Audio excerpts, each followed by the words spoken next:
मित्रांनो, आज आपण पोलीस भरती परीक्षेमध्ये संविधान या विषयावर आधारित वारंवार विचारलेले तब्बल 185 प्लस आपण प्रश्न येथे पाहणार आहोत. आणि हे 185 प्रश्न नसून यासोबत मी जे काही डेटा तुम्हाला इथे देणार आहे, प्रत्येक प्रश्न संदर्भामध्ये जेवढी आवश्यक माहिती मला वाटेल तिथं मी सांगत जाईल. तर तसं मिळून हे प्रश्न जरी 185 असले तरी तिथं जास्तीत जास्त माहिती मी तुम्हाला परीक्षाभिमुख देण्याचा प्रयत्न करणार आहे. तर या ठिकाणी प्रश्न क्रमांक 1 आहे, महाराष्ट्राच्या विधान परिषदेतील सदस्यांची संख्या किती? तर या ठिकाणी ऑप्शन 1 आहे 98, दुसरा आहे 68, तिसरा आहे 78 आणि चौथा आहे 288. तर या ठिकाणी आपल्याला ध्यानात घ्या की 98चा इथे काही संबंध नाही, या 68चा देखील इथे काही संबंध नाही. उरते तो ऑप्शन 2. तर यामध्ये आपल्याला माहित आहे विधान परिषदेच्या सदस्यांची संख्या ही विधानसभेच्या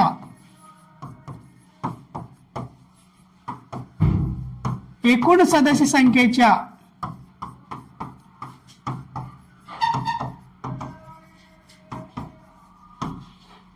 1/3 1/3 पेक्षा जास्त असू नये अशी तरतूद आहे घटनेमध्ये. तर मग आपल्याला विधानसभेच्या एकूण सदस्य संख्येच्या 1/3 पेक्षा जास्त असू नये असं जर म्हटलं तर विधानसभेची एकूण सदस्य संख्या किती हे आपल्याला माहिती पाहिजे. आणि ती महाराष्ट्रामध्ये आहे विधानसभेची एकूण सदस्य संख्या 288.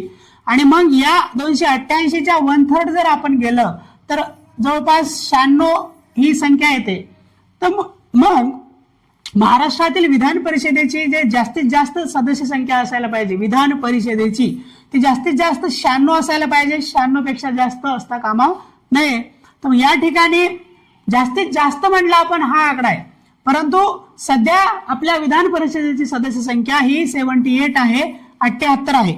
म्हणून या ठिकाणी आपल्या प्रश्नाचं योग्य उत्तर येणार आहे पर्याय क्रमांक 3 हे 78 ही या महाराष्ट्र विधान परिषदेच्या सदस्यांची संख्या आहे. आणि हे जे 288 आहे ती विधानसभेची सदस्य संख्या आहे. आणि मी हे कारण सांगितलं की विधान परिषदेची सदस्य संख्या किती असायला पाहिजे. त्यानंतर आहे प्रश्न क्रमांक 2, संविधान सभेचे अध्यक्ष कोण? या ठिकाणी संविधान सभेचे अध्यक्ष विचारलेलं आहे. तर संविधान सभेचे अध्यक्ष म्हटल्यानंतर आपल्याला एकच नाव आठवतं, ते आहेत डॉक्टर राजेंद्र प्रसाद. या प्रश्नाचे योग्य उत्तर आहे पर्याय क्रमांक 4.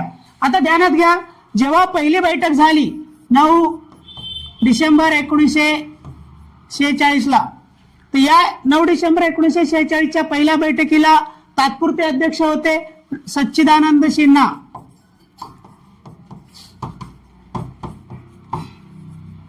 त्यानंतर 11 डिसेंबरला बैठक झाली, 11 डिसेंबर 1946 ला. तर त्या दिवशी कायमस्वरूपी अध्यक्ष म्हणून डॉक्टर राजेंद्र प्रसाद यांची नियुक्ती करण्यात आली होती. तर म्हणून या ठिकाणी आपण संविधान सभेचे अध्यक्ष म्हटलं की आपल्याला डॉक्टर राजेंद्र प्रसाद हे आठवलं पाहिजे. परंतु जर का संविधान सभेचे तात्पुरते अध्यक्ष कोण होते,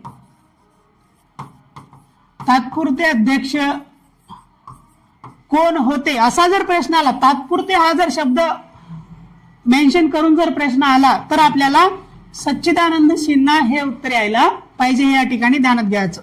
त्यानंतर महात्मा गांधी हे संविधान सभेचे कधीही सदस्य नव्हते, तर त्यांचा संविधान सभेमध्ये सहभाग नव्हता. म्हणून या ठिकाणी पहिला आपण काढलं पाहिजे महात्मा गांधी. त्यानंतर मोहम्मद अली जिन्ना, तर मोहम्मद अली जिन्ना यांचा देखील संविधान सभेमध्ये सहभाग नव्हता. तर हे 2 नावं तुम्ही माहिती ठेवा, मोहम्मद अली जिन्ना व महात्मा गांधी हे प्रमुख व्यक्तिमत्व संविधान सभेमध्ये यांचा सहभाग नव्हता. आणि या 2 व्यक्तिमत्वांना सोडून बाकी सदस्यांचा यामध्ये प्रमुख सदस्यांचा सहभाग होता. त्यानंतर डॉक्टर बाबासाहेब आंबेडकर, तर यांच्या मसुदा समिती,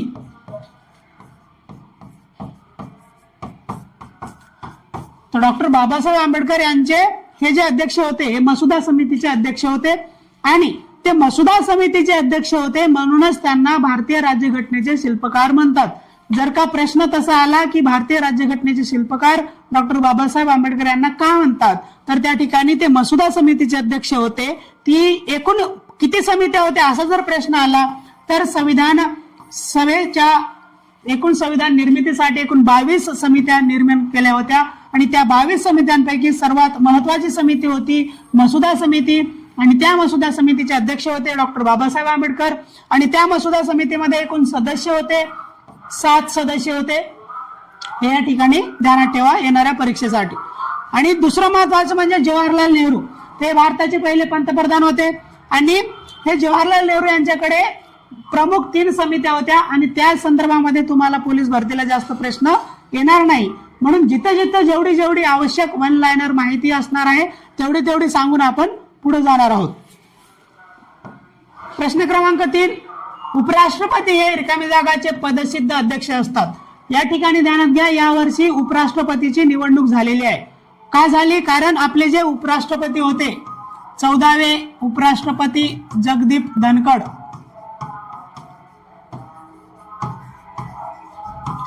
यांनी काय केलं होतं, राजीनामा दिला होता.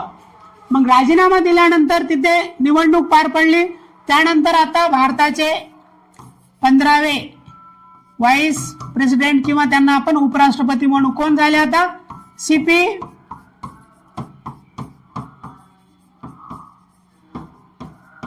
राधाकृष्णन. हा येणाऱ्या भरतीसाठी नक्की यावरती प्रश्न असणार आहे, कोणत्या ना कोणत्या जिल्ह्यामध्ये पाठ करून ठेवायचा आहे. सध्या भारताचे कितवे उपराष्ट्रपती निवडून आले, तर ते भारताचे 15वे उपराष्ट्रपती निवडून आले. मग ते 15वे उपराष्ट्रपती हे भारताचे कोण आहेत, ते सीपी राधाकृष्णन आहेत. ते कोणत्या राज्यातले होते किंवा आहेत, ते तमिळनाडू राज्याचे आहेत. त्यांना चंपई तमिळन असं म्हणून ओळखलं जातं, चंपई तमिळन. हा चंपई तमिळन म्हणजे खरे तमिळ व्यक्ती असं त्याचा अर्थ होतो. तर म्हणजे तमिळ व्यक्तींचे चॅम्पियन. त्यानंतर त्यांचा आवडता खेळ होता कॉलेजच्या याच्यामध्ये टेबल टेनिस. टेबल टेनिस कॉलेजमध्ये चॅम्पियन होते ते. आणि त्यानंतर महत्वाचं म्हणजे तमिळनाडूतील ते कितवे व्यक्ती ठरले उपराष्ट्रपती पदापर्यंत पोहोचणारे, तर ते तमिळनाडूचे 3रे व्यक्ती ठरलेले आहेत उपराष्ट्रपती पदापर्यंत पोहोचणारे. त्यानंतर महत्वाचं म्हणजे अगोदर जे पहिले भारताचे उपराष्ट्रपती होते डॉक्टर सर्वपल्ली राधाकृष्णन, त्यानंतर व्यंकट रमन एक उपराष्ट्रपती होऊन गेले. त्यांच्यानंतर हे तमिळनाडूचे 3रे उपराष्ट्रपती पदापर्यंत पोहोचणारे व्यक्ती आहेत. म्हणून या ठिकाणी हे डेटा तुम्हाला माहिती असणं गरजेचं आहे. मग संविधानामध्ये कोणतं कलम आहे उपराष्ट्रपतीच्या निवडणुकीसाठी, तर कलम 66 या ठिकाणी पाठ करून ठेवा. या कलम 66 अंतर्गत या निवडणूक प्रक्रिया पार पडलेली आहे. आणि मग उपराष्ट्रपतीच्या निवडणुकीमध्ये सहभाग कोण घेतं, तर लोकसभा व राज्यसभा या दोन्हीचे निर्वाचित व नाम निर्देशित, तर हे दोन्ही संसदेच्या दोन्ही सभागृहाचे निर्वाचित व नामनिर्देशित दोन्हीही सदस्य यामध्ये भाग घेतात. त्यामध्ये घटक राज्यांच्या विधानसभेचे सदस्य भाग घेत नाहीत, हे या ठिकाणी प्रमुखपणे ध्यानात ठेवायचं आहे. मग उपराष्ट्रपतींना शपथ कोण देते, तर उपराष्ट्रपतींना शपथ हे भारताचे राष्ट्रपती देतात. मग भारताचे राष्ट्रपती सध्या कोण आहेत, त्या द्रौपदी मुर्मू आहेत. त्या कितव्या राष्ट्रपती आहेत, त्या 15व्या राष्ट्रपती आहेत. त्यांचे कोणत्या जमातीच्या त्या आहेत, त्या संताल आदिवासी जमातीच्या आहेत. त्यांचं राज्य कोणतं, ते ओडिसा राज्याचे आहेत. अशा प्रकारे ह्या सर्व वन लाईनर गोष्टी आपल्याला माहिती असणं गरजेचं आहे. त्यानंतर या ठिकाणी जो प्रश्न आपल्याला विचारलेला आहे तो पदसिद्ध अध्यक्ष कोणत्या सभागृहाचे असतात हे विचारलेलं आहे. म्हणून प्रश्नाच्या अनुषंगाने या ठिकाणी उत्तर आपलं असणार आहे ते राज्यसभेचे पदसिद्ध अध्यक्ष असतात. भारताचे उपराष्ट्रपती हे राज्यसभेचे पदसिद्ध अध्यक्ष असतात. तर त्यामुळे उत्तर या ठिकाणी राज्यसभा असणार आहे. त्यानंतर महत्वाचं म्हणजे विधानसभा आणि विधान परिषद इथं काय संबंध आहे का उपराष्ट्रपतींचा, ते घटक राज्याच्या संदर्भामध्ये आहे. म्हणून जे जे त्या प्रश्नाशी निगडीत नसतं त्याला अगोदर येथून काढून टाकायचं प्रश्नामध्ये, त्यानंतर उरलेल्या पर्यायामध्ये खेळायचं आणि लवकरात लवकर त्या दोन्हीपैकी निवडून आपला प्रश्न पूर्ण करायचा. कमीत कमी वेळेमध्ये उत्तरापर्यंत पोहोचण्यासाठी एलिमिनेशन करून टाकायचं जे नाही त्याचं. त्यानंतर प्रश्न क्रमांक 4, भारताचे सर्वोच्च न्यायालयाचे मुख्य न्यायाधीश कोण आहेत? तर सध्या सर्वोच्च न्यायालय सुप्रीम कोर्ट यांचे देखील सरन्यायाधीश सध्या नियुक्ती झालेली आहे, म्हणून हा देखील प्रश्न तुम्हाला येणाऱ्या भरतीसाठी सर्वात महत्वाचा आहे. व्हेरी व्हेरी इम्पॉर्टंट क्वेश्चन आहे, ध्यानात ठेवायचा या ठिकाणी. तर धनंजय चंद्रचूड हे सरन्यायाधीश होते, परंतु आता आहेत का? नाही. त्यानंतर भूषण गवई हे भारताचे सरन्यायाधीश होते, ते किती होते? ते 52वे भारताचे सरन्यायाधीश होते. त्यानंतर भूषण गवई हे कोणत्या राज्याचे होते? ते महाराष्ट्राचे होते. ते कोणत्या जिल्ह्यातले होते? ते अमरावती जिल्ह्यातले होते. तर हे या ठिकाणी ध्यानात ठेवायचे. ते दुसरे दलित व्यक्ती हे भारताचे सरन्यायाधीश झालेले आहेत. ते पहिले बुद्धिस्ट व्यक्ती आहेत जे भारताचे सरन्यायाधीश झालेले आहेत, हे या ठिकाणी पाठ पाहिजे. कारण ते महाराष्ट्रातले व्यक्ती आहेत. एमपीएससीने वगैरे प्रश्न विचारून झालाय आणि तुम्हाला येणाऱ्या पोलीस भरतीसाठी देखील तो प्रश्न महत्वाचा आहे. भूषण गवई यांच्याबद्दल देखील माहिती ठेवा. 52वे सरन्यायाधीश होते, आता रिटायर झालेले आहेत. आणि मग त्यांच्यानंतर या ठिकाणी प्रश्न आहे की कोण आहेत, सध्या कोण आहेत? तर या ठिकाणी सूर्यकांत शर्मा हे भारताचे 53वे सरन्यायाधीश आहेत. हे या ठिकाणी ध्यानात ठेवणं गरजेचं आहे. ते कोणत्या राज्याचे आहेत? ते हरियाणा राज्यातले आहेत. हे या ठिकाणी पाठ करा. त्यानंतर पुन्हा तोच प्रश्न आहे, भारताचे सरन्यायाधीश कोण आहेत? मुख्य न्यायाधीश त्यालाच आपण सरन्यायाधीश असं देखील म्हणतो, चीफ जस्टिस ऑफ इंडिया आपण त्यांना म्हणतो. तर या ठिकाणी सेम उत्तर असणार आहे, सूर्यकांत शर्मा हे या सध्या भारताचे आपल्या सरन्यायाधीश आहेत. प्रश्न क्रमांक 5, महाराष्ट्रात विधानसभा सभासद संख्या किती? पहिला प्रश्न आपल्याला कशावर होता? विधान परिषद. मग विधान परिषदेची सदस्य संख्या किती? 78. कशी 78 आहे याबद्दलचं कारण आपण पहिल्या प्रश्नामध्ये बघितलेलं आहे. या ठिकाणी आपल्याला विचारलंय विधानसभा, मग या ठिकाणी तिथेच आपण बघितलं होतं, उत्तर आपण बघितलं होतं 248, काही घेणं देणं नाही. 286, 246 यांचा काही संबंध नाही. उरतो आपला पर्याय क्रमांक 2, 288 ही महाराष्ट्र विधानसभेच्या सदस्यांची सदस्य संख्या आहे. त्यानंतर प्रश्न क्रमांक 6, भारताच्या राज्यघटनेच्या मसुदा समितीचे अध्यक्ष कोण? हे आपण प्रश्न क्रमांक 2 किंवा 3 पाहताना बघितलेलं आहे की त्या ठिकाणी संविधान सभेचे अध्यक्ष विचारलं होतं, ते होते डॉक्टर राजेंद्र प्रसाद. परंतु या ठिकाणी आपल्याला विचारलंय मसुदा समितीचे अध्यक्ष कोण? ते मसुदा समितीचे अध्यक्ष हे डॉक्टर बाबासाहेब आंबेडकर होते. हे आपण अगोदर ही माहिती तुम्हाला दिलेली आहे. त्यानंतर गोपाळ गणेश माळवणकर कोण होते? तर ते भारताच्या पहिल्या लोकसभेचे म्हणजे भारतातील लोकसभेचे पहिले अध्यक्ष.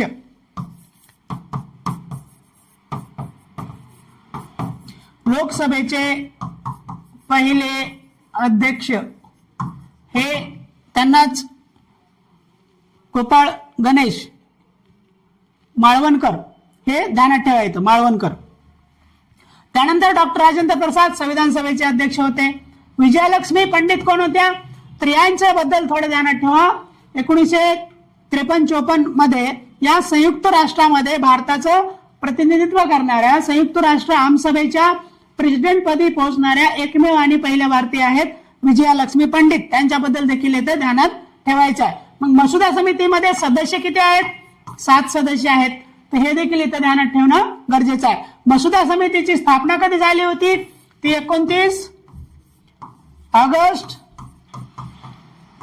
1947 ला झाली होती. हे देखील इथं पाठ करायचं आहे. सदस्य होते 7, स्थापना झाली 29 ऑगस्ट 1947. अध्यक्ष होते डॉक्टर बाबासाहेब आंबेडकर आणि त्यांच्या व्यतिरिक्त एकूण 6 सदस्य होते. हे इथं ध्यानात ठेवा. क्रमांक 7, खालीलपैकी कोणत्या शहरात महाराष्ट्र राज्याचे हिवाळी अधिवेशन भरते? तर हे सध्या चर्चेतला मुद्दा. आताच हिवाळी अधिवेशन महाराष्ट्रामध्ये नागपूर या ठिकाणी पार पडलेलं आहे आणि येणाऱ्या भरतीसाठी पुन्हा हा प्रश्न तुमच्यासाठी महत्वाचा ठरणार आहे. तर या ठिकाणी आपल्याला माहिती आहे हिवाळी अधिवेशन हे नागपूर या ठिकाणी होते, पुणे याचा संबंध नाही आणि नवी मुंबई याचा देखील इथे संबंध येत नाही. हिवाळी अधिवेशन नागपूर या ठिकाणी भरण्याची तरतूद होती. कशामध्ये तरतूद होती? तर 1953 चा नागपूर करार आहे. जेव्हा आपल्या महाराष्ट्रामध्ये संयुक्त महाराष्ट्राचा लढा चालू होता, या संयुक्त महाराष्ट्राच्या साठी जे काही प्रयत्न चालू होते त्यामध्ये एक होता 1953चा नागपूर करार. त्याच्या अंतर्गत मराठवाडा असो, हैदराबादच्या निजाममध्ये असणारा प्रदेश असो, इकडचा जे बेळगाव कर्नाटकचा इकडचा काही भाग असो आणि पश्चिम महाराष्ट्र विदर्भ या सगळ्यांना मिळून आपण संयुक्त महाराष्ट्र असलो पाहिजे, महाराष्ट्राची भूमी आपली संयुक्त असली पाहिजे या उद्देश पुढे ठेवून इथं वेगवेगळ्या प्रदेशातील महत्वाच्या व्यक्तिमत्वांनी येऊन हा करार केला होता. आणि त्यामध्ये एक तरतूद होती की महाराष्ट्राचे उपराजधानी आणि या ठिकाणी हिवाळी अधिवेशन भरले जावे. म्हणून या ठिकाणी हे महत्वाचं आहे, नागपूर या ठिकाणी हिवाळी अधिवेशन भरते दरवर्षी. पुणे या ठिकाणी विधान परिषदेची पहिली बैठक झाली होती 1937 साली, ते एक ध्यानात ठेवायचं आहे. त्यानंतर मुंबईला आपलं मंत्रालय आहे, त्याबद्दल काही सांगायची गरज नाही आपल्याला. त्यानंतर प्रश्न क्रमांक 8 आहे, भारताच्या पहिल्या महिला राष्ट्रपती कोण? या ठिकाणी पहिली महिला राष्ट्रपती विचारलेला आहे. तर इंदिरा गांधी आहे का? नाही, या पहिल्या महिला पंतप्रधान होत्या, PM प्राईम मिनिस्टर, पहिली महिला पंतप्रधान होत्या. त्यानंतर प्रतिभा पाटील, हो, या भारताच्या पहिल्या महिला राष्ट्रपती आहेत, श्रीमती प्रतिभा पाटील. या महाराष्ट्राच्याच होत्या किंवा आहेत, महाराष्ट्राच्या आहेत. तर म्हणून हे या ठिकाणी ध्यानात ठेवा, पहिली महिला राष्ट्रपती महाराष्ट्र राज्यातली होती. त्यानंतर मीरा कुमारी पाहिजे इथं.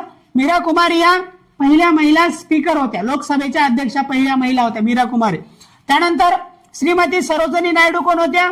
तर या भारतातल्या पहिल्या महिला राज्यपाल आहेत सरोजिनी नायडू, भारतातल्या पहिल्या महिला राज्यपाल, हे ध्यानात ठेवायचं. आणि सुचेता कृपलानी यांच्यासोबत पाठ करा, हे वारंवार विचारले जातात. सुचेता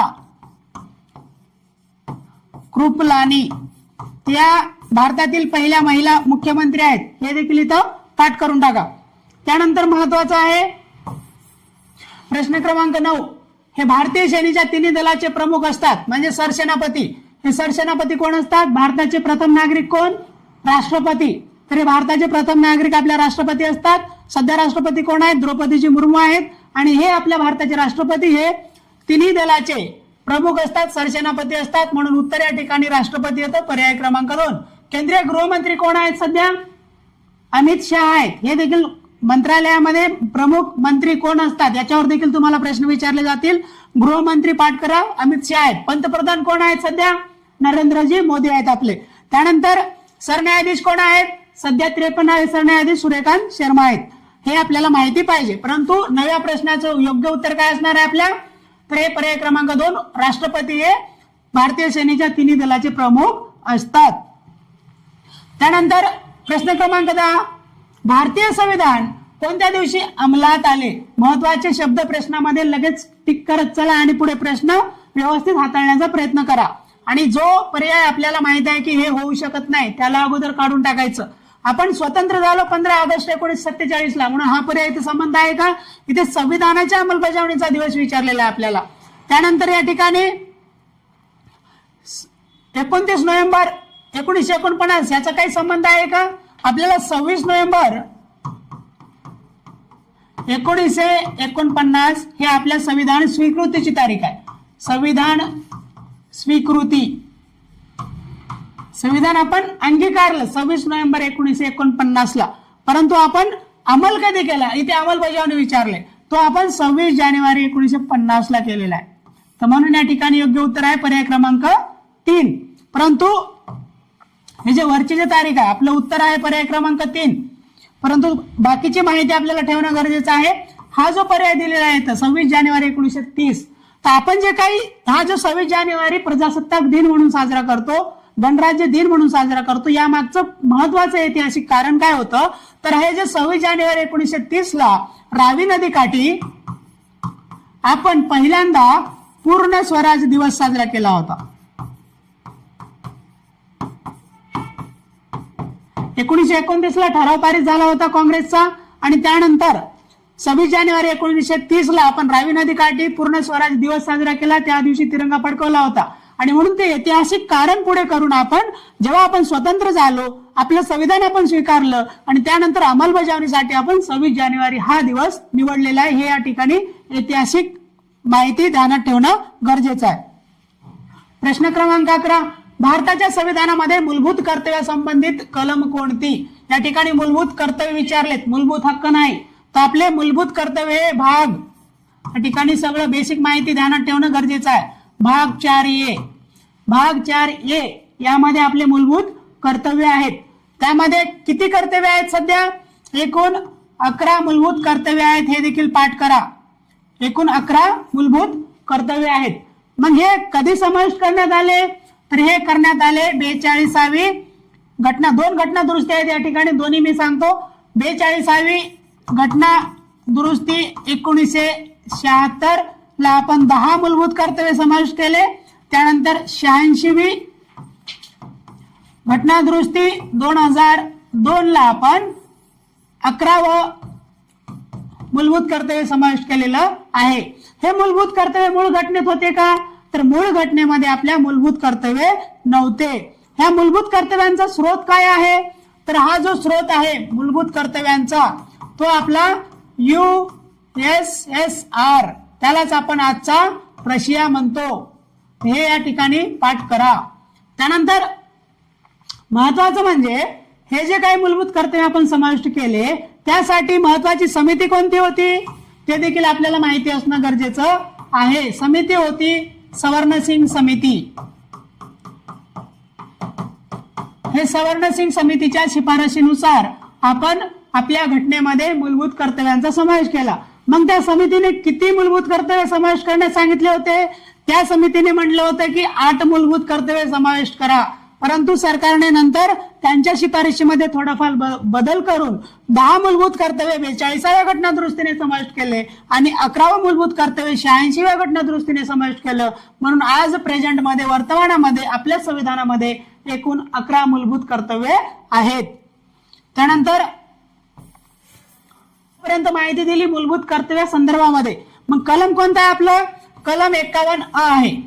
याच ठिकाणी 51 हे जरी दिलं तरी आपलं बरोबर आहे.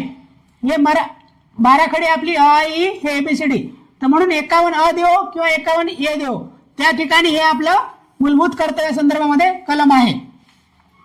आणि हे बाकीचे कलम हे जे 3 कलम आहेत हे 50A काही कलम नाही कोणतं, त्या ठिकाणी 50, 51 हे आपले मार्गदर्शक तत्वांचे कलम आहेत. त्यानंतर महत्वाचं म्हणजे प्रश्न क्रमांक 12, सध्या राष्ट्रीय सुरक्षा सल्लागार कोण आहेत? तर मागच्या अनेक वर्षापासून कोण आहेत रे आपले राष्ट्रीय सुरक्षा सल्लागार? अजित डोवाल आहेत. हे इथं पाठ करून ठेवा. हे महत्वाच्या नियुक्ती तुम्हाला विचारले जातात. महत्वपूर्ण पदावरती कोण कोण व्यक्तिमत्व आहेत महाराष्ट्रात, देशात, तर ते तुम्हाला विचारले जातील. निश्चितपणे ते तुम्ही पाठ केलंही असेल कारण परीक्षा काही फार दूर नाही. परंतु या ठिकाणी आपण जे काही तुमच्यासाठी महत्वाची माहिती देणार आहोत त्याचा देखील रिव्हिजन साठी फायदा करून घ्या. त्यानंतर प्रश्न क्रमांक 13, भारतीय घटनेनुसार रिकामी जागा हे संसदेचे वरिष्ठ सभागृह आहे. तर या ठिकाणी ध्यानात ठेवा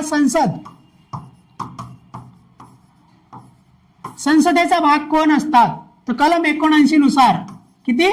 कलम 79 नुसार संसदेमध्ये राष्ट्रपती येतात, त्यानंतर राज्यसभा येते आपली, त्यानंतर लोकसभा येते आपली. तर हे एकूण संसदेचे भाग असतात. मग त्या संसदेच्या भागामध्ये राष्ट्रपती हे संसदेचे भाग का असतात? कारण हे संसदेने केलेला कोणताही जे काही विधेयक असतं, जे काही कायदे निर्मितीच्या प्रक्रियेमध्ये जे विधेयक मांडतात, तर त्या विधेयकाचं कायद्यात रूपांतरित होण्याची जी प्रक्रिया असते ती राष्ट्रपतीच्या संमतीशिवाय संसदेमध्ये मांडलेलं विधेयक कायद्यात रूपांतरित होत नाही. राष्ट्रपतीच्या सही अगोदर त्याला विधेयक म्हणतात, बिल म्हणतात, आणि राष्ट्रपतींनी सही दिल्यानंतर त्याला ऍक्ट किंवा कायदा म्हणतात. हे फरक या ठिकाणी तुम्ही लक्षात ठेवा. म्हणून राष्ट्रपती हे ना राज्यसभेचे सदस्य असतात किंवा राष्ट्रपती हे लोकसभेचे सदस्य नसतात. मग तरी देखील त्यांना आपण संसदेचे भाग का म्हणतो? कारण ह्या संसदेने पारित केलेले विधेयक हे कायद्यात रूपांतरित होण्यासाठी राष्ट्रपतीच्या संमतीची गरज लागते आणि हे राष्ट्रपतीच्या ज्या कलमच्या अंतर्गत संमती देतात ती कलम देखील इथे ध्यानात ठेवा 111 हे या ठिकाणी ध्यानात ठेवा. आणि जे आपले राज्याचे राज्यपाल ज्या कलमच्या आधारे विधानसभेने पारित केलेल्या विधेयकांना संमती देतात तर राज्यपालांसाठी जे काही संमतीचं कलम आहे ते देखील इथे ध्यानात ठेवा 200. आणि काय हे मी सांगतोय कारण सध्या आपल्या देशामध्ये हे सर्व काही चर्चेमध्ये होतं. तर आपल्या संसदेचे वरिष्ठ सभागृह हे राज्यसभा असते म्हणून या ठिकाणी योग्य उत्तर आहे पर्याय क्रमांक 2. या ठिकाणी लोकसभा हे कनिष्ठ सभागृह असते, प्रथम सभागृह असते ज्यांना आपण प्रत्यक्षपणे निवडून देतो आपले खासदार. तर आपले खासदार आपण लोकसभेमध्ये पाठवतो ते आपलं कनिष्ठ सभागृह आहे, लोकांचं सभागृह आहे म्हणून लोकसभा त्याला म्हणतो आपण. आणि हे राज्यसभा हे वरिष्ठ सभागृह आहे. राज्यसभेमध्ये कोणाचं प्रतिनिधित्व असतं मग राज्यसभेमध्ये राज्यांचं प्रतिनिधित्व असतं म्हणून त्याला राज्यसभा म्हणतो आपण. हे नावावरूनच त्याला ध्यानात ठेवायचं आहे. लोकसभा लोकांचं थेट प्रतिनिधित्व करणारं सभागृह, राज्यसभा देशातील राज्यांच्या प्रतिनिधित्व करणारं सभागृह अशा प्रकारे तुम्ही माहिती ठेवणं गरजेचं आहे. त्यानंतर प्रश्न 14 भारतीय संविधान कोणत्या दिवशी स्वीकारले. अगोदर आपण बघितलं तेव्हा आपल्याला अंमल विचारला होता तेव्हा अंमल आपण कधी केला 26 जानेवारी 1950 ला केला. तेव्हा आपण अंमलबजावणीची तारीख पाठ केली. या ठिकाणी आपल्याला स्वीकारलेली तारीख कधी आहे हे विचारलेलं आहे. तर आपल्याला हे स्वातंत्र्याची तारीख आहे 15 ऑगस्ट 1947 हा पर्याय आपल्याला असंच येत नाही. त्यानंतर 26 जानेवारी 1930 मी सांगितलं त्या दिवशी आपण पूर्ण स्वराज दिवस साजरा केला होता. 26 जानेवारी 1947 असं काही घेणं देणं नाही.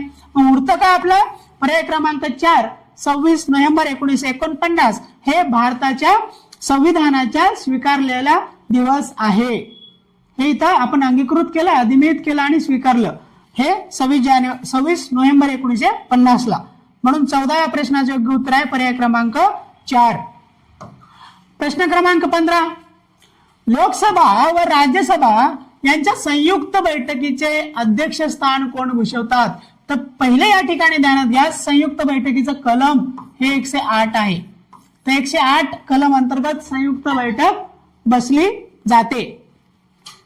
त्यानंतर मग संयुक्त बैठकीचे अध्यक्षस्थान कोण भूषवतात या अगोदर माहिती ठेवा. मग संयुक्त बैठक कोण बोलवतात हे तरी आधी माहिती पाहिजे आपल्याला. त्यामध्ये ध्यानात ठेवा संयुक्त बैठक राष्ट्रपती बोलवतात.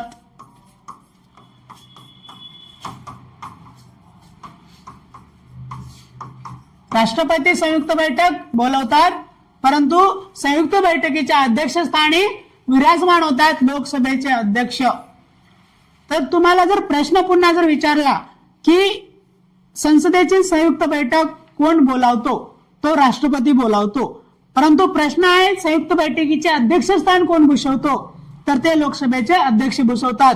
तर या ठिकाणी हे एक कारण ध्यानात ठेवा काही जरी झालं तरी संयुक्त बैठकीच्या अध्यक्षस्थानी उपराष्ट्रपती कधीच बसत नाहीत, कधीच नाही बसत.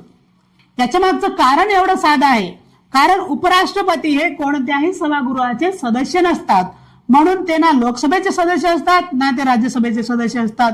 म्हणून त्या नात्याने उपराष्ट्रपती हे संयुक्त बैठकीचे अध्यक्षस्थान कधीही भूषवत नाहीत हे इथून माहिती ठेवा.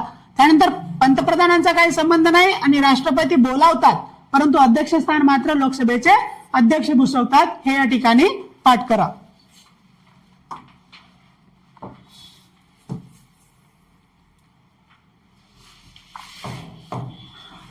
प्रश्न क्रमांक 16 कोणता मूलभूत हक्क नाही. कोणता हक्क मूलभूत हक्क नाही. अगोदर आपण मूलभूत कर्तव्या संदर्भामध्ये माहिती बघितली. आता आपण पाहणार मूलभूत हक्क. मग आता मूलभूत हक्क म्हणजे काय. जर एखाद्या माणसाला जे काही आपण स्पर्धा परीक्षा करतो किंवा जीवनामध्ये वेगळे स्वप्न पाहतो आपण बेसिक गरजा आपल्या भागल्या पाहिजे एक माणूस म्हणून जगण्यासाठी जे जे आवश्यक असतं आपल्याला स्वाभिमानाने जगण्यासाठी तर ते सर्व काही आवश्यक गोष्टी पुरवण्याचं जे वातावरण असतं देशामध्ये तर ते जे हक्क ज्या हक्कांच्या माध्यमातून ते वातावरण आपल्याला भेटतं तशा हक्कांना आपण म्हणतो मूलभूत हक्क. मग हे मूलभूत हक्क कुठे आहेत. हे संविधानाच्या भाग 3 मध्ये आहेत. कलम मग हे कलम किती ते किती मध्ये आहेत तर कलम 12 ते 35 मध्ये आहेत. हे या ठिकाणी ध्यानात ठेवा. भाग 3 कलम 12 ते 35 आपले मूलभूत हक्क आहेत. मग सध्या किती प्रकारचे मूलभूत आहेत, त्याचे प्रकार काय आहेत मूलभूत हक्कांचे? तर अगोदर किती होते? 7 प्रकारचे मूलभूत हक्क होते. आता किती प्रकारचे आहेत? आता सध्या वर्तमानामध्ये 6 प्रकारचे मूलभूत हक्क आहेत. तर त्या ठिकाणी आता एक एक प्रकार ध्यानात ठेवा. याच ठिकाणी सगळी माहिती तुम्हाला देण्याचा प्रयत्न करतो.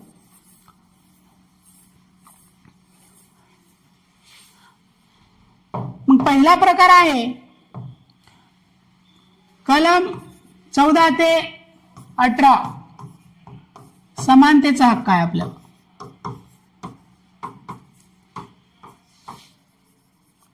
त्यानंतर कलम 19 ते 22 हा आपल्याला स्वातंत्र्याचा हक्क आहे.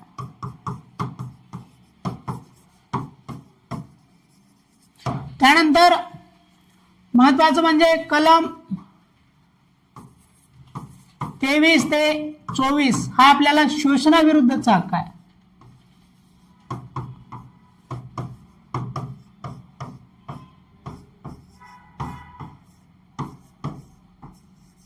शोषणाविरुद्धचा हक्क आपल्याला. नंतर कलम 25 ते 28 आपल्याला धर्म स्वातंत्र्य आहे.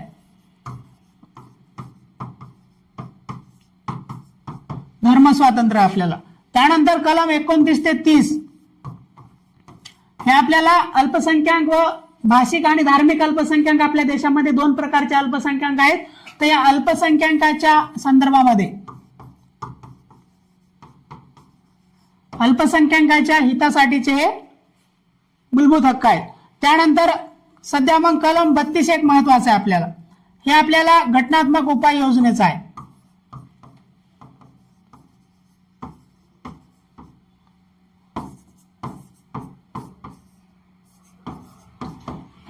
घटनात्मक उपाय योजना. तर किती झाले? हा एक प्रकार झाला, हा 2 झाले, हा 3 झाले, हे 4 झाले, हे 5 झाले आणि हे 6. तर सध्या वर्तमान संविधानामध्ये आपल्या 6 प्रकारचे मूलभूत हक्क आहेत. आणि 7वा जो प्रकार होता आपला, हा 7वा प्रकार सध्या जरी नसला पुढे प्रश्न आहे त्याच्यावर म्हणून इथं ध्यानात ठेवा. हा जो 7वा मूलभूत हक्काचा जो प्रकार होता तो होता आपला कलम 31 मध्ये होता आणि कलम 19 मध्ये त्याचा उल्लेख होता. तो होता आपला संपत्तीचा हक्क.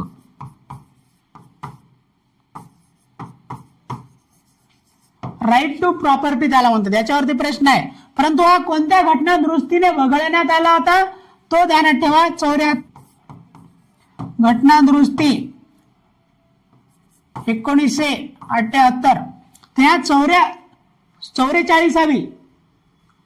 44वी घटना दुरुस्ती 1978 नुसार आपला संपत्तीचा हक्क हा मूलभूत हक्क होता, तो वगळण्यात आला. अशा प्रकारे आपले एकूण 7 प्रकारचे मूलभूत हक्क होते. परंतु सध्या वर्तमान संविधानामध्ये हे 6 प्रकारचे मूलभूत हक्क उपलब्ध आहेत आपल्याला. हे बेसिक माहिती तुम्हाला माहिती असणं गरजेचं आहे. मग या ठिकाणी जो प्रश्न आहे आपल्याला मूलभूत हक्क कोणता नाही, तर मी आता सांगितलं आपल्याला संपत्तीचा हक्क हा मूलभूत हक्क होता अगोदर, परंतु तो रद्द करण्यात आला. कशामुळे? 44वी घटना दुरुस्ती 1978 प्रमाणे तो रद्द करण्यात आलेला आहे. म्हणून हा आपला सध्या संपत्तीचा हक्क हा मूलभूत हक्क नाही आणि हा आपला योग्य उत्तर पर्याय क्रमांक 1 आहे. नंतर भाषण स्वातंत्र्य आपल्याला कोणत्या कलमांतर्गत भेटते तेही पाठ करून ठेवा. कलम 19 अंतर्गत आपल्याला भाषण व अभिव्यक्ती स्वातंत्र्य भेटते. कलम 19(1) उपकलम त्याचं. धर्म स्वातंत्र्य आताच आपण सांगितलं 25 ते 28 मध्ये आपल्याला व्यक्तीच्या धर्म स्वातंत्र्याचा अधिकार आहे. समतेचा हक्क किंवा समानतेचा हक्क आपल्याला कलम 14 ते 18 दरम्यान आपल्याला समानतेचा हक्क आहे. तर अशा प्रकारे या मूलभूत हक्कांच्या संदर्भामध्ये तुम्ही बेसिक माहिती ठेवणं गरजेचं आहे. जर येणार प्रश्न एकाधिक महिना यावरती येणार आहे, म्हणून तुम्ही तयार असालच आणि असायलाच पाहिजे. आणि आपण जे काय माहिती देतोय त्याचं प्रॉपर रिव्हिजन करून जा. तुम्हाला निश्चितच याचा फायदा झाल्याशिवाय राहणार नाही. प्रश्न क्रमांक 17 काय म्हणते?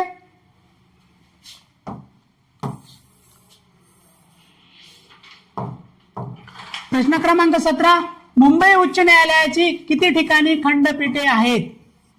त्या ठिकाणी आता वर्तमानामध्ये ध्यानात ठेवा. आता कुठे कुठे आहेत खंडपीठ मुंबई उच्च न्यायालयाचे? एक आहे छत्रपती संभाजीनगर, दुसरा आहे नागपूर. हा देखील प्रश्न तुम्हाला असणार आहे येणाऱ्या भरतीमध्ये, कोणत्या ना कोणत्या जिल्ह्यात तो विचारला जाईल, हे ध्यानात ठेवा.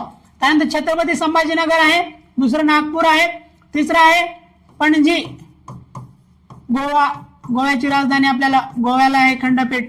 आणि आता नवीन हे प्रश्न तुम्हाला निश्चित असणार, कोल्हापूर. आता हे पूर्णपणे खंडपीठ नाहीये, हे फिरते पथक म्हणल्यासारखं आहे, फिरते खंडपीठ म्हणल्यासारखं आहे, कारण तिथे कायमस्वरूपी खंडपीठ थोड्या वर्षात किंवा पुढच्या येणाऱ्या काळात तिथं मान्यता देणार आहे कायम खंडपीठासाठी कोल्हापूरमध्ये. परंतु याचं नुकतंच आपल्या ऑगस्ट का सप्टेंबर मध्ये याचं उद्घाटन झालेलं आहे. आणि उद्घाटन केलं होतं या कोल्हापूरच्या खंडपीठाचं, मुंबई उच्च न्यायालयाच्या कोल्हापूर येथील खंडपीठाचं उद्घाटन कोणी केलं, तर ते आपले भूषण गवई होते. हे भारताचे तेव्हा सरन्यायाधीश होते, त्यांच्या हस्ते त्या कोल्हापूर खंडपीठाचं उद्घाटन करण्यात आलं होतं. मग हे कोल्हापूरचं जे काय खंडपीठ असणार ते किती जिल्ह्यांसाठी असणार, ते कोल्हापूरचं खंडपीठ हे 6 जिल्ह्यांसाठी असणार आहे. त्यामध्ये कोकणचे रत्नागिरी सिंधुदुर्ग येतात, आणि मग कोल्हापूर, सातारा, सांगली, सोलापूर असे एकूण 6 जिल्हे त्यामध्ये येतात त्या एरियामध्ये. तर या ठिकाणी आपल्याला माहिती असणं गरजेचं आहे. प्रश्न क्रमांक 18, महाराष्ट्रातून लोकसभेवर निर्वाचित होणाऱ्या सदस्यांची एकूण सदस्य संख्या किती? म्हणजे निवडून जाणाऱ्या सदस्यांची, कुठे? लोकसभेवरती. महत्वाचा शब्द असा अंडरलाईन करायचा आणि पुढे बिंदास्त वाचायचं. आता लोकसभा म्हणल्यावर 288 इथं काही काम आहे का? पहिल्या याला आपण बाहेर काढायचं. 288 विधानसभेची सदस्य संख्या आहे आपल्या, ती काय लोकसभेची आहे का? नाही. त्यानंतर महाराष्ट्रातून हे जे 19 सदस्य जातात ते राज्यसभेवरती जातात. राज्यसभेला महाराष्ट्रामधून किती सदस्य नियुक्त केले जातात, तर ते 19 सदस्य नियुक्त केले जातात. मग हे जे उत्तर आहे आपलं या प्रश्नाचं, लोकसभेवर निर्वाचित होणाऱ्या सदस्यांची एकूण सदस्य संख्या ही आपल्या खासदारांची सदस्य संख्या असं म्हणू शकतो आपण, तर ती आहे 48. या ठिकाणी योग्य उत्तर आहे पर्याय क्रमांक 3, 48.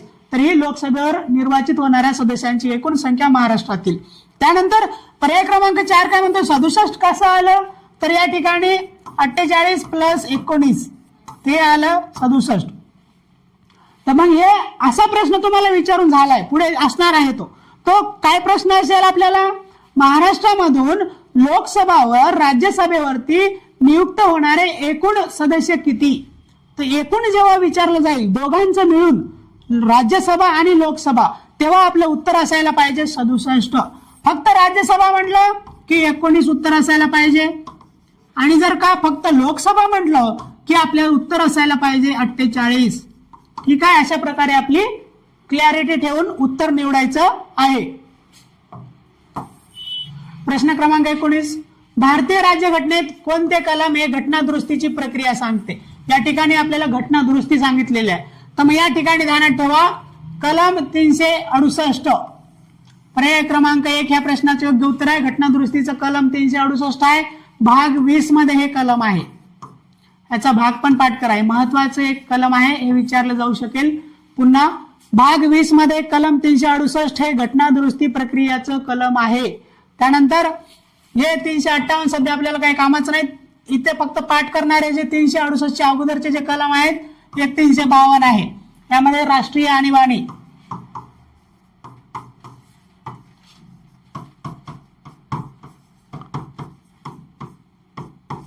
त्यानंतर आहे 356, त्यामध्ये आहे राष्ट्रपती राजवट,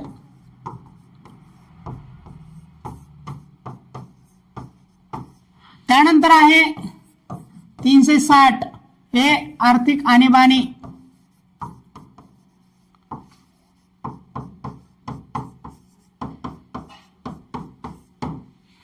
तर अशा प्रकारे हे महत्वाचे कलम या ठिकाणी ध्यानात ठेवा.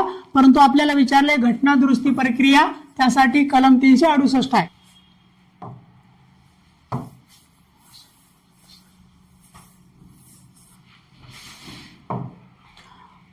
प्रश्न क्रमांक 20, भारताचे मुख्य निवडणूक आयुक्त हे प्रश्न विचारले जातील.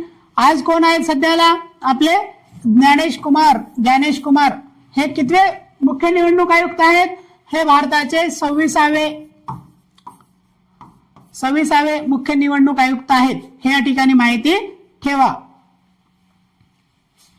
प्रश्न क्रमांक 21, विधान परिषद सदस्यांचा सर्वसाधारण कालावधी. इथे विधान परिषद विचारलेला आहे. नेमकं काय विचारलंय हे स्पष्टपणे अंडरलाईन करत जा प्रश्नामध्ये. जास्त वेळ लागणार नाही आणि क्लॅरिटी राहील आणि प्रश्नाचं उत्तर आपल्याला अचूक काढता येईल. म्हणून काय विचारलं हे अगोदर निश्चितपणे खात्री करून घ्यायची. विधान परिषद सदस्यांचा सर्वसाधारण कालावधी किती असतो? तो 6 वर्ष असतो. या ठिकाणी पर्याय क्रमांक 3 हे आपलं योग्य उत्तर आहे. इथे विधान परिषद विचारले. ज्या प्रकारे केंद्रामध्ये राज्यसभा आहे त्या प्रकारे भारतातील एकूण 6 राज्यांमध्ये हे विधान परिषद आहे. तसा बी जर प्रश्न आला तर ध्यानात ठेवा, एकूण 6 राज्यांमध्ये विधान परिषद आहेत. विधान परिषद आहेत. तर मग ते 6 राज्य कोणते? सोपं ध्यानात ठेवा. आपलं महाराष्ट्र सेंट्रल भारताच्या सेंटरमध्ये येतो. नागपूर आपलं केंद्रबिंदू आहे भारताचं. मग आपण महाराष्ट्र आपण सेंटरमध्ये आहोत म्हणायचं. MH महाराष्ट्र आहे आपला. त्याच्यानंतर वर उत्तर भारतामध्ये फक्त 2च राज्य आहेत. UP हे झाला बिहार. UP बिहार ध्यानात ठेवायला सोपं. महाराष्ट्राच्या वर 2च आहेत. विधान परिषद असणारे राज्य पाहतोय आपण ते फक्त 6 राज्यांमध्येच विधान परिषद आहेत. म्हणजे द्विगृही कायदेमंडळ आहेत राज्यांमध्ये. मग यानंतर महाराष्ट्राच्या खाली कोण? आंध्र प्रदेश, तेलंगणा हे 2 झाले. आणि तिसरा आहे मित्रा कर्नाटक. तर अशा प्रकारे हे झालं 1, हे झालं 2, हा झाला 3, हे झालं 4, हे 5 आणि हे 6. तर यावरती प्रश्न विचारतात की खालीलपैकी कोणत्या राज्यांमध्ये विधान परिषद नाही किंवा विधान परिषद नसलेले राज्य कोणते? अशा प्रकारे प्रश्न बेसिक विचारतात. तर आपल्याला माहिती पाहिजे. त्याच्यासाठी काही ट्रिक लावायची गरज नाही. महाराष्ट्र आपला मध्यभागी ठेवायचा. वर उत्तर भारतात UP बिहार आहे आणि खालच्या साऊथ दक्षिण भारतातील फक्त 3 राज्ये आंध्र तेलंगणा तेलुगू भाषिक राज्य ध्यानात ठेवायला सोपं. आणि कर्नाटक आपल्या शेजारचं राज्य ते पण ध्यानात ठेवायला सोपं आहे. तर अशा प्रकारे माहिती ठेवा.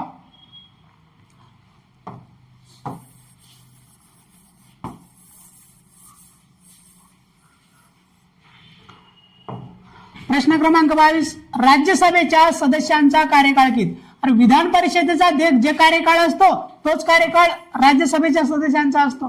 किंवा राज्यसभा जसं केंद्रामध्ये आहे तसं विधान परिषद आपल्या राज्यांमध्ये आहे. ते किती राज्यामध्ये आपण ते बघितलं. म्हणून राज्यसभेच्या सदस्यांचा कार्यकाळ हा मिनिमम 6 वर्षाचा असतो. दर 2 वर्षांनी 1/3 सभासद रिटायर होतात. त्याच्यानंतर मग पुनर्नियुक्तीसाठी ते पात्र असतात. म्हणजे निवडणुका होतात 3ऱ्या वर्षाच्या सुरुवातीला दर 2 वर्षांनी. परंतु त्या सदस्यांचा कार्यकाळ असतो. परंतु सभागृहाचा कार्यकाळ असतो का? तर नाही. राज्यसभा हे स्थायी सभागृह आहे. हे देखील पाठ करून ठेवा. ते कधीही विसर्जित न होणारे सभागृह कोणते? असा प्रश्न आला तर आपले कधीही विसर्जित न होणारे सभागृह हे राज्यसभा असते आणि इकडे विधान परिषद असते. ते कधी विसर्जित होत नाही. म्हणून सभागृहाचा कार्यकाळ नाही परंतु त्या सदस्यांचा कार्यकाळ हे 6 वर्ष असतो. हे पाठ करायचं आहे. त्यानंतर प्रश्न क्रमांक 23, पहिल्या महिला लोकसभा सभापती कोण? त्या ठिकाणी पहिल्या महिला लोकसभा सभापती विचारलेला आपल्याला. ते आपण मीरा कुमारी हे आपण अगोदर देखील बघितलेलं आहे. त्या ठिकाणी ध्यानात ठेवायचं आहे पहिल्या महिला लोकसभा सभापती किंवा लोकसभा अध्यक्ष आपल्या मीरा कुमारी होत्या. त्यानंतर मायावती या उत्तर प्रदेशच्या तब्बल 4 वेळा मुख्यमंत्री पदावरती विराजमान होणाऱ्या महिला आहेत. ते देखील ध्यानात ठेवा. प्रश्न क्रमांक 24, समाजवादी, धर्मनिरपेक्ष व राष्ट्राची एकात्मता हे शब्द कितव्या घटना दुरुस्तीनुसार संविधानाच्या सरनाव्यात समाविष्ट करण्यात आले? या ठिकाणी या प्रश्नाचं योग्य उत्तर आहे आपलं 42वी घटना दुरुस्ती. 1976 नुसार आपण हे 3 शब्द संविधानाच्या प्रस्तावनेमध्ये समावेश करण्यात आले. या ठिकाणी योग्य उत्तर आहे पर्याय क्रमांक 4 42वी घटना दुरुस्ती 1976. ध्यानात ठेवा सोशलिस्ट सेक्युलर इंटेग्रिटी SSI असं शॉर्ट मध्ये ध्यानात ठेवा SSI. तर सोशलिस्ट समाजवादी, सेक्युलर धर्मनिरपेक्ष आणि आय फॉर इंटेग्रिटी एकात्मता. तर अशा प्रकारे 3 शब्द समाजवादी, धर्मनिरपेक्ष आणि राष्ट्राची एकात्मता आपण 42व्या घटना दुरुस्तीने समाविष्ट करण्यात आलेले आहेत.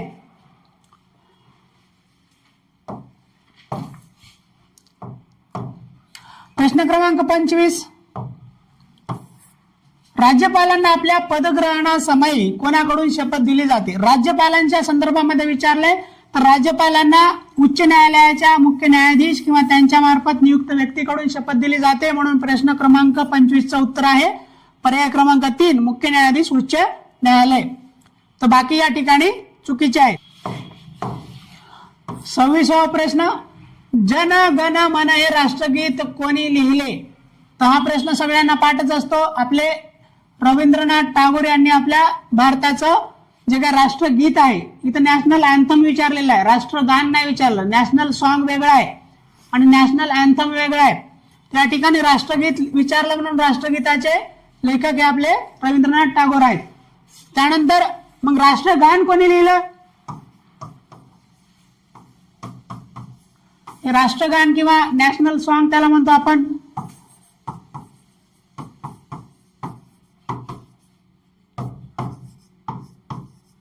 याला देखील जवळपास 150 काहीतरी वर्ष पूर्ण होत आहेत.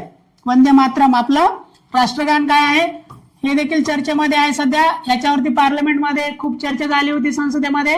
म्हणून येणाऱ्या परीक्षेसाठी हा निश्चित प्रश्न असणार आहे वंदे मातरम.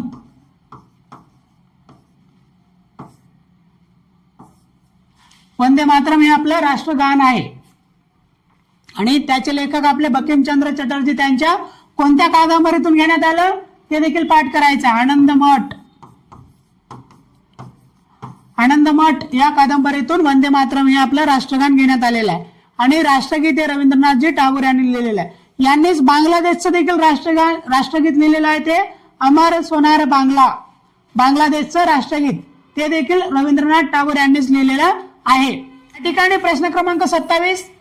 भारतीय घटनेच्या कोणत्या कलमानुसार भारतात निवडणूक आयोगाची रचना झालेली आहे? निवडणूक आयोग रचना. त्या ठिकाणी प्रश्न क्रमांक 27चं योग्य उत्तर आहे पर्याय क्रमांक 2 324.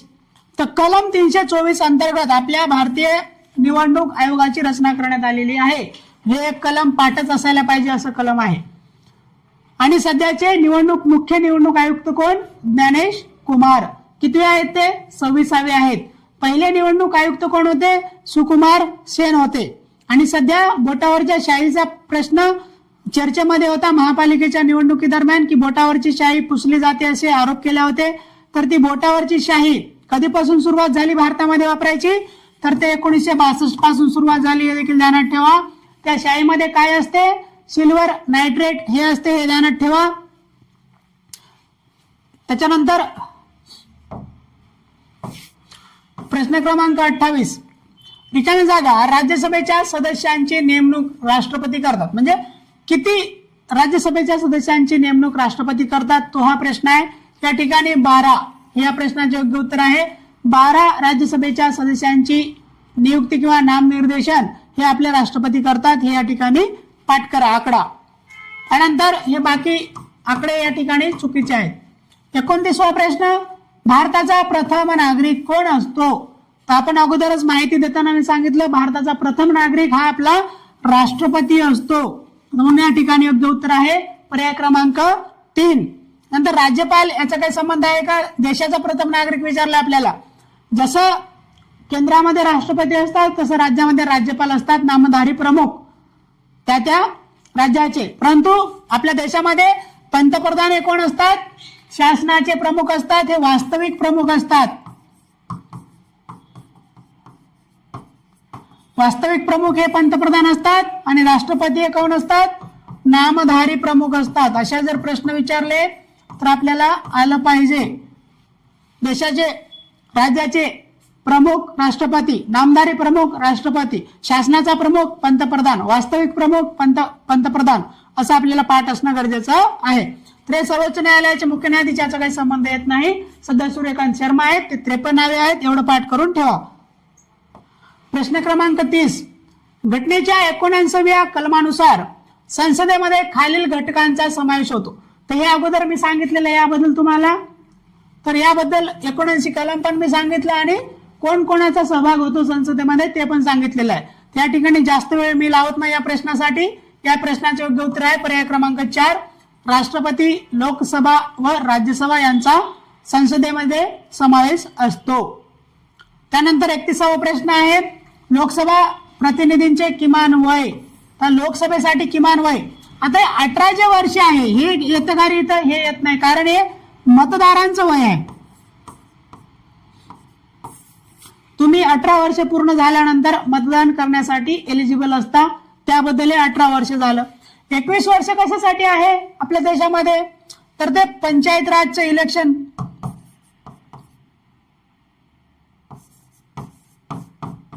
सरपंच व्हायचे आपल्याला, सदस्य व्हायचे ग्रामपंचायतचा, तर त्यासाठी आपल्याला पंचायत राजच्या इलेक्शनसाठी 21 वर्ष आहे.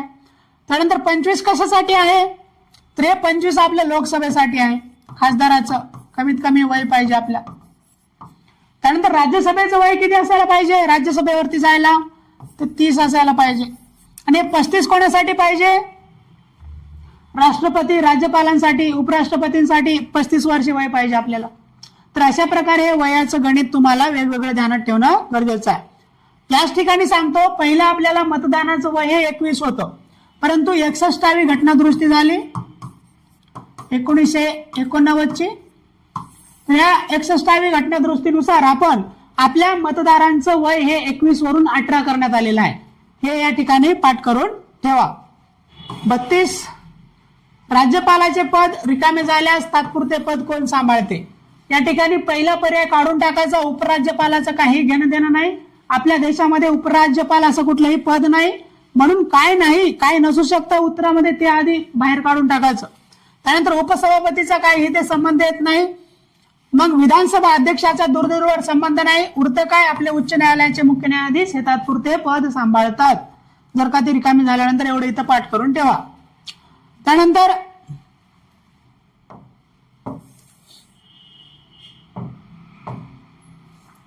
प्रश्न क्रमांक 33, राष्ट्रपतीस पदग्रहणासमयी कोणाकडून शपथ दिली जाते? राष्ट्रपतीला शपथ कोण देते? तर ते आपल्या भारताचे सरन्यायाधीश देतात. म्हणून या ठिकाणी पर्याय क्रमांक 4 हे योग्य उत्तर आहे. 33व्या प्रश्नाचं उत्तर आहे पर्याय क्रमांक 4, सरन्यायाधीश हे राष्ट्रपतींना शपथ देतात. त्यानंतर प्रश्न क्रमांक 34, उच्च न्यायालयाच्या न्यायाधीशांची नेमणूक करण्याचे अधिकार कोणाला आहेत? तर ते राष्ट्रपतींना आहेत. म्हणून या ठिकाणी योग्य उत्तर आहे पर्याय क्रमांक 1.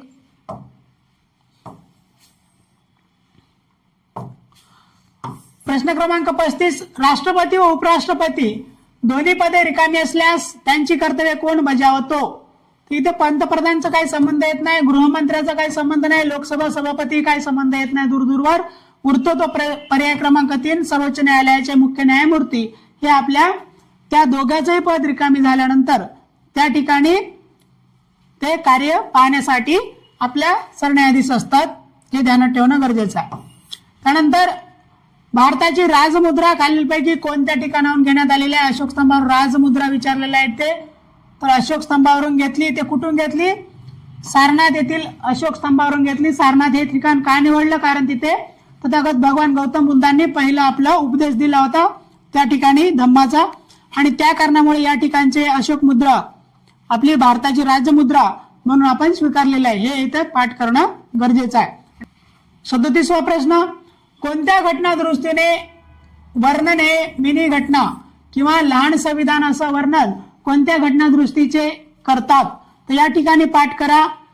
42वी घटना दुरुस्ती 1976 ला जी झाली, तर त्या 42व्या घटना दुरुस्तीचं वर्णन हे मिनी संविधान किंवा लहान संविधान असं वर्णन केलं जातं, कारण त्यामध्ये खूप साऱ्या गोष्टींचा बदल करण्यात आला होता संसदेतर्फे, आणि त्यामध्ये अशा काही घडामोडी होत्या ज्या नको होत्या, तर त्याला 44वी घटना दुरुस्ती करण्यात आली पुन्हा.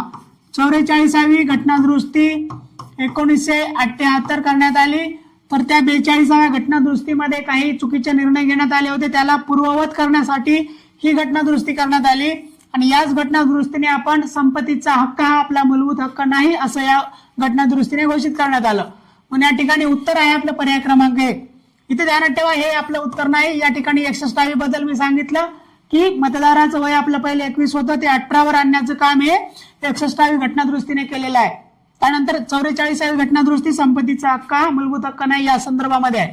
त्यानंतर 38 खालीलपैकी कोणत्या सभागृहाचा अध्यक्ष हा त्या सभागृहाचा सदस्य नसतो. कोणत्या सभागृहाचा अध्यक्ष हा त्या सभागृहाचा सदस्य नसतो. तर आपल्याला राज्यसभेचा अध्यक्ष हा त्या सभागृहाचा सदस्य नसतो. प्रामुख्याने आपल्याला ध्यानात ठेवायचं आहे. आपले उपराष्ट्रपती हे राज्यसभेचे पदसिद्ध अध्यक्ष असतात, परंतु ते त्या सभागृहाचे सदस्य नसतात. 39 पोलीस आणि कायदा व सुव्यवस्था हे विषय घटनेच्या नमूद केलेल्या कोणत्या सूचीमध्ये आहेत ते आपल्याला राज्य सूचीमध्ये येतात. आणि राज्यांची जबाबदारी असते पोलीस व कायदा सुव्यवस्था मेंटेन करण्याचं काम, आणि त्यासाठीच तुम्ही त्यामध्ये भरती होता. आणि उद्या चालून या राज्यातलं कायदा सुव्यवस्था प्रबळ करण्याचं काम, चांगलं ठेवण्याचं काम हे तुमची जबाबदारी असणार आहे उद्या भरती झाल्यानंतर. म्हणून या ठिकाणी तुमच्या संदर्भामध्ये प्रश्न आहे ते समजायचे, आपण कोणाच्या अंडरमध्ये काम करतो, आपण केंद्राच्या अंडरमध्ये काम करतो का नाही, आपण राज्य सरकारांच्या नियंत्रणामध्ये काम करणारे असणार आहोत पोलीस प्रशासनामध्ये. तर मग त्यानुसार आपल्याला आठवणं सोपं आहे की ते राज्य सूचीमध्ये असतात. किती सूची आहेत एकूण, तर एक आहे केंद्र सूची, एक आहे राज्य सूची आणि दुसरी आहे समवर्ती सूची. तर हे अशा प्रकारे आपलं सत्तेचं विभाजन करण्यात आलेलं आहे. प्रश्न क्रमांक 40 संसदेचे कायमस्वरूपी सभागृह. याबद्दल अगोदरच सांगितलं होतं, कायमस्वरूपी किंवा स्थायी सभागृह, अस्थायी आणि स्थायी, कायमस्वरूपी आणि अस्थायी. त्यामध्ये कायमस्वरूपी सभागृह हे राज्यसभा असते, आपल्याला ध्यानात ठेवणं गरजेचं आहे. संसदेचे विचारले या ठिकाणी, म्हणून आपल्याला राज्यसभा हे उत्तर देणं गरजेचं आहे. ज्या राज्यात विधान परिषद आहेत तर त्या ठिकाणी विधान परिषद हे कायमस्वरूपी असतं, ते विसर्जित होत नाही. तशा प्रकारे संसद विचारले म्हणून या ठिकाणी आपलं उत्तर असणार आहे राज्यसभा. आणि हे लोकसभा आणि विधानसभा, हे विधानसभा राज्यामध्ये असतात, लोकसभा केंद्र संसदेमध्ये असते. आपल्या संसदेचा एक सभागृह आहे, या ठिकाणी हे अस्थायी असतात म्हणजे ते स्थायी नसतात. हे देखील असंच असतं. घटनेतील कोणत्या कलमानुसार आर्थिक आणीबाणी लागू करता येते, हे वरच मी सांगितलं होतं. 3 प्रकारच्या आणीबाणीचा उल्लेख आपल्या संविधानामध्ये आहे. एक आहे 352 मध्ये राष्ट्रीय आणीबाणी, त्यानंतर आहे 356 आपली राष्ट्रपती राजवट किंवा राज्य आणीबाणी, त्यानंतर आहे 360 ते आर्थिक आणीबाणी. परंतु या ठिकाणी पाठ करा एक फॅक्ट, आपल्या देशामध्ये आजपर्यंत आर्थिक आणीबाणी कधीही लागू करण्यात आलेली नाही. 1991 मध्ये आपल्या देशामध्ये आर्थिक संकट होतं, फार भयानक ते आर्थिक संकट होतं, तरी देखील आपण कलम 360 अंतर्गत आर्थिक आणीबाणी आजपर्यंत कधीच लागू केलेली नाही. या प्रश्नाचं योग्य उत्तर आहे पर्याय क्रमांक 4 360. आणि याबद्दल मी सांगितलं राष्ट्रीय आणीबाणी, राज्य आणीबाणी किंवा राष्ट्रपती राजवट 356. प्रश्न क्रमांक 42 सध्याची लोकसभा ही कितवी लोकसभा आहे, तर सध्याची लोकसभा ही 18वी लोकसभा पार पडलेली आहे. सध्या आपले पंतप्रधान नरेंद्रजी मोदी आहेत, हे या ठिकाणी ध्यानात ठेवा. त्यानंतर आहे 43वा प्रश्न, भारताचे सर्वोच्च न्यायालय कोठे आहे. आता हा सर्वसाधारण प्रश्न आहे, पाठच असला पाहिजे बाबा. यामध्ये आपल्याला माहिती पाहिजे मुंबईचा काही संबंध आहे का भारताच्या सर्वोच्च न्यायालयाचा, हे चेन्नई कोलकाता काय घेणं देणं आहे का इकडं, काहीच नाही. देशाची राजधानी कुठे आहे, दिल्लीच्या ठिकाणी आहे. मग दिल्ली आहे तिथं आपलं सत्ता आहे, तिथं मग आपली राजसत्ताही आली आणि न्याय सत्ताही आली. म्हणजे न्यायालयाचे सर्वोच्च न्यायालयाचे काम दिल्ली इथंच आहे आणि आपलं बाकी संसद वगैरे तिथंच आहेत. म्हणून देशाच्या राजधानी ठिकाणी दिल्ली या ठिकाणी आपलं सर्वोच्च न्यायालय आहे. त्या सर्वोच्च न्यायालयाच्या सरन्यायाधीशांना असा अधिकार आहे की दिल्ली व्यतिरिक्त इतर कोणत्या ठिकाणी जर देशाच्या आपलं हे सर्वोच्च न्यायालय न्यायचं असेल तर ते राष्ट्रपतीच्या संमतीने सरन्यायाधीश तसा निर्णय घेऊ शकतात. ते ऐच्छिक आहे, ते काही बंधनकारक नाही. परंतु सध्या आजपर्यंत आपलं सर्वोच्च न्यायालयाच्या ठिकाणी दिल्लीच आहे, हे इथं महत्वाचं ध्यानात ठेवणं गरजेचं आहे. पुन्हा भारताचे प्रथम राष्ट्रपती कोण होते? तर भारताचे प्रथम राष्ट्रपती आपले डॉक्टर राजेंद्र प्रसाद होते, हे या ठिकाणी माहिती पाहिजे. संविधान सभेचे अध्यक्ष डॉक्टर राजेंद्र प्रसाद होते, राष्ट्रध्वज समितीचे अध्यक्ष डॉक्टर राजेंद्र प्रसाद होते. तर हे एवढं ध्यानात ठेवणं गरजेचं आहे परीक्षेच्या दृष्टिकोनातून. डॉक्टर अब्दुल कलाम हे, या प्रश्नाचे योग्य उत्तर 2 आहे, परंतु डॉक्टर एपीजे अब्दुल कलाम यांना आपण मिसाईल मॅन म्हणून ओळखतो. त्यानंतर महत्वाचं म्हणजे त्यांना पीपल्स प्रेसिडेंट म्हणतात, लोकांचे राष्ट्रपती. असा जर प्रश्न आला की खालीलपैकी कोणत्या राष्ट्रपतींना लोकांचे राष्ट्रपती, पीपल्स प्रेसिडेंट असं कोणाला उल्लेख केला जातो, तर ते आपले डॉक्टर एपीजे अब्दुल कलाम यांचा उल्लेख केला जातो. त्यानंतर सी राजगोपालचारी कोण होते, तर ते स्वतंत्र भारताचे पहिले आणि एकमेव भारतीय व्यक्तिमत्व असलेले गव्हर्नर जनरल होते. 1948 ते 50 या वर्षादरम्यान आपले सी राजगोपालचारी हे गव्हर्नर जनरल म्हणून त्यांनी काम केलेलं आहे. शंकर दयाल शर्मा हे देखील राष्ट्रपती पदाच्या विराजमान झालेले व्यक्तिमत्व आहे, परंतु प्रश्नानुसार आपलं योग्य उत्तर आहे पर्याय क्रमांक 2. प्रश्न क्रमांक 45, राष्ट्रपतींचा कार्यकाळ किती वर्षाचा असतो? 1 वर्षाचा काही घेणदेण नाही, 4चा काही संबंध नाही, 6चा काही संबंध नाही, उरत पर्याय फक्त 2. 5 वर्षाचा कार्यकाळ हा राष्ट्रपतींचा असतो साधारणतः. 46 महाराष्ट्रामध्ये लोकसभेच्या रिकामी जागा तर विधानसभेच्या रिकामी जागा इतक्या जागा आहेत. हा पहिल्यांदाच आपण याबद्दल उल्लेख केलेला आहे. तर महाराष्ट्रामध्ये लोकसभेच्या 48 जागा आहेत आणि विधानसभेच्या 288 आहेत. 48 288 पर्याय क्रमांक 3 या ठिकाणी योग्य उत्तर आहे. याबद्दल आपण अगोदर बघितलं, 48 लोकसभेच्या आहेत, 19 राज्यसभेच्या आहेत आणि दोन्ही मिळून 67 हे महाराष्ट्रातून जातात राज्यसभा लोकसभेवरती आणि हे विधानसभेचे आहेत आणि विधान परिषदेच्या किती 78 आहेत. हे एवढे आकडे तुम्हाला पाठ असणं गरजेचं आहे. त्यानंतर 47 लोकशाहीचा गाभा म्हणजे काय? आता लोकशाहीचा गाभा, तर इथे या प्रश्नानुसार आपलं योग्य उत्तर असणार आहे सत्तेचे विकेंद्रीकरण. अगोदर मी सांगितलं की सत्ता एकाच ठिकाणी असणे हे केंद्रीकरण झालं, परंतु सत्तेचे विभाजन असणे हे सत्तेचे विकेंद्रीकरण झालं. मग लोकशाहीचा गाभा हे आपल्या या प्रश्नानुसार योग्य उत्तर आहे सत्तेचे विकेंद्रीकरण असणे. आणि आपण सत्तेचे विकेंद्रीकरण कसं केलेलं आहे? केंद्र, राज्य आणि स्थानिक स्वराज्य संस्था तीन स्तरावरती आपण सत्तेचं विकेंद्रीकरण केलेलं आहे. प्रश्न क्रमांक 48, भारताच्या राज्यघटनेतील प्रस्ताविकेतील खालील शब्दांचा योग्य क्रम लावा. प्रस्तावना तुम्हाला पाठ असणं गरजेचं आहे. जर का असा क्रम विचारला तर आपल्याला तो शब्दक्रम तत्काळ आठवला पाहिजे. तर आपल्या भारताच्या प्रस्तावनेमध्ये काय, over socialist secular democratic Republic असा तो क्रम आहे. त्यामध्ये मग सार्वभौम समाजवादी धर्मनिरपेक्ष लोकशाही आणि गणराज्य हा तो क्रम येतो मराठीमध्ये. तर हा पर्याय क्रमांक 4 हे आपले योग्य उत्तर असणार आहे.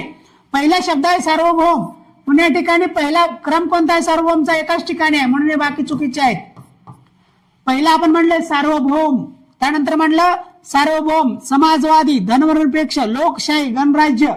तर अशा प्रकारचा आपला देश असणार आणि या देशातील लोकांना मग न्याय, राजकीय, आर्थिक, सामाजिक प्रकारचा न्याय असेल, त्यांना स्वातंत्र्य असेल, विश्वास, श्रद्धा, उपासनेचं त्यांना स्वातंत्र्य असेल, liberty of thought expression belief faith worship म्हणले, fraternity of assuring dignity of individual म्हटलेला आहे, बंधुभाव, व्यक्तीच्या प्रतिष्ठेला प्रवर्धित करणारी बंधुता असणार आणि मग राष्ट्राची अखंडता आणि एकात्मता असणार.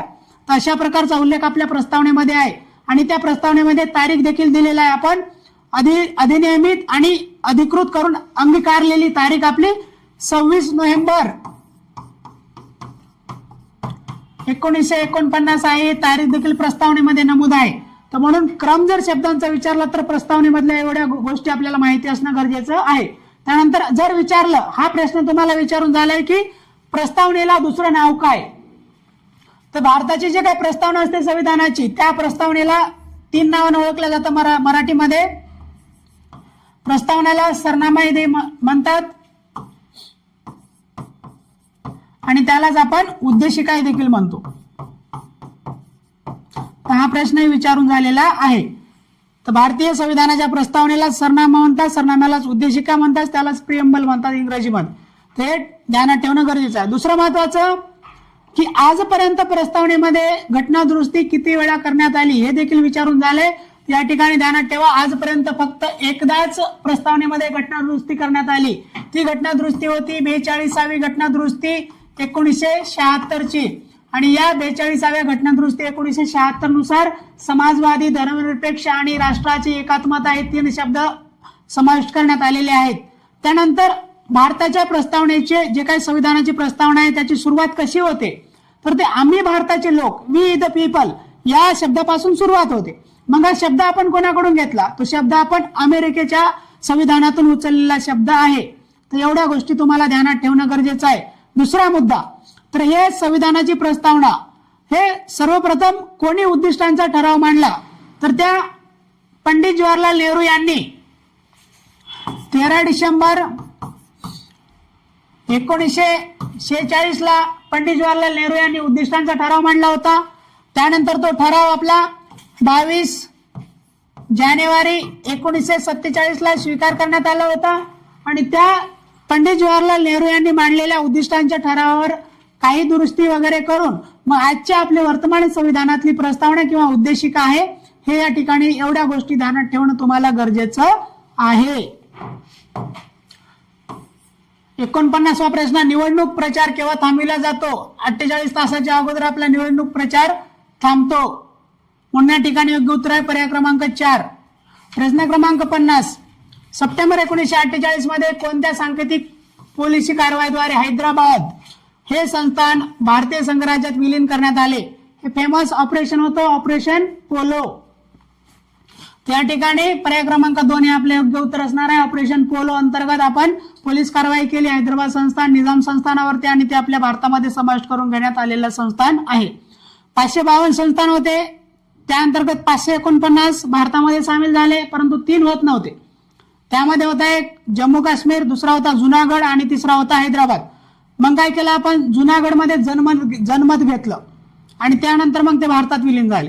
त्यानंतर हैदराबादचा निजाम तयार होत नव्हता, तो स्वतंत्र राहू इच्छित होता, कारण तसं इंग्रजांनी सुविधा केली होती. ज्या संस्थानांना भारतात यायचं आहे ते भारतात या, पाकिस्तानात जायचं ते पाकिस्तानात जा आणि ज्यांना स्वतंत्र राहायचे ते स्वतंत्र राहा, अशा सुविधा करून दिल्या होत्या इंग्रजांनी इथे. मग त्याचा उपयोग करून हैदराबादचा निजाम म्हणत होता मी स्वतंत्र राहतो, परंतु ते सेंट्रल भारतामध्ये होतं, ते आपल्याला पुढे चालून दुविधा निर्माण करणार होणार होतं. म्हणून त्याच्यावरती आपण पोलीस कारवाई केली, ते ऑपरेशन पोलो म्हणतात त्याला, आणि त्या अंतर्गत त्याला भारतात सामील करून घेतलं आपण. त्यानंतर होता जम्मू आणि काश्मीर, तर त्याला आपण इन्स्ट्रुमेंट ऑफ ऍक्सेशन म्हणतात, म्हणजे त्यांच्यासोबत आपण वाटाघाटी केल्या आणि एक सामंजस्य करार करून त्यांना आपण संविधानामध्ये एक विशिष्ट कलम जम्मू काश्मीरसाठी समाविष्ट केलं. त्याच्यावरती प्रश्न वारंवार विचारतात. ती जम्मू काश्मीरची कलम होती 370, तर ते विशिष्ट त्यांना अधिकारासाठी ती कलम समाविष्ट करून त्यांना भारतात आपण सामील करून घेतलं होतं. ही कलम 2019ला 5 ऑगस्ट 2019ला रद्द करण्यात आली आणि त्या जम्मू काश्मीरचे आता 2 केंद्रशासित प्रदेश झाले, लडाख आणि जम्मू आणि काश्मीर. तर ते अशा प्रकारे ही माहिती इथं ध्यानात ठेवणं गरजेचं आहे. ऑपरेशन ब्लू स्टार 1984च्या जे काही इंदिरा गांधी यांची हत्या झाली, तर त्या अगोदर हे त्यांनी ऑपरेशन ब्लू स्टार राबवलं होतं. कुठे? गोल्डन टेम्पल, अमृतसरचं जे काही सुवर्ण मंदिर आहे, शिखांचं धार्मिक स्थळ, तर त्या ठिकाणी हे ऑपरेशन ब्लू स्टार राबवण्यात आलं होतं आणि त्याच्याच या ऑपरेशन ब्लू स्टार पासूनच थोडस प्रभावित होऊन त्या भावना दुखावल्या असं समजून तेथील त्यांचे जे शिख बॉडीगार्ड होते त्याच्याच एका बॉडीगार्डने त्या इंदिरा गांधींना गोळ्या झाडल्या होत्या. तर हे ब्लू स्टार ऑपरेशन त्या संदर्भामध्ये आहे. प्रश्न 51, आणीबाणीची संकल्पना स्वीकारताना भारतीय राज्यघटनेने कोणत्या देशाच्या घटनेचे अनुकरण केलेले आहे? या ठिकाणी जर्मनी वायमर प्रजासत्ताक, त्यालाच वायमर कॉन्स्टिट्यूशन ऑफ जर्मनी म्हणतात, जर्मनीचं वायमर संविधान. तर या अंतर्गत आपण मूलभूत हक्काच्या वरती गदा आणीबाणी काळामध्ये मूलभूत हक्कावरती गदा आणण्याच्या तरतुदीचं आपण याच्याकडून स्रोत घेतलेला आहे. अमेरिकेकडून आपण काय घेतलं, आम्ही भारताचे लोक ही संकल्पना जी होती, वी द पीपल, आम्ही लोक, तर ही वी द पीपल संकल्पना, आम्ही लोक ही संकल्पना आपण प्रस्तावनेमध्ये अमेरिकेकडून घेतलेली आहे. आपले मूलभूत हक्क आपण अमेरिकेकडून घेतलेले आहेत. न्यायिक पुनर्विलोकन ही संकल्पना आपण अमेरिकेकडून घेतलेली आहे. हे इथे उपराष्ट्रपतीचं पद हे आता चर्चेमध्ये मुद्दा आहे. उपराष्ट्रपतीची निवडणूक आताच पार पडलेली आहे, म्हणून उपराष्ट्रपतीचं पद देखील आपण अमेरिकेकडूनच घेतलेलं आहे. त्यानंतर इंग्लंडकडून आपण संसदीय व्यवस्था घेतली, कॅबिनेट सरकार घेतलेलं आहे, तिथूनच आपण एकेरी नागरिकत्वाचा स्रोत देखील इंग्लंडच आहे आपला.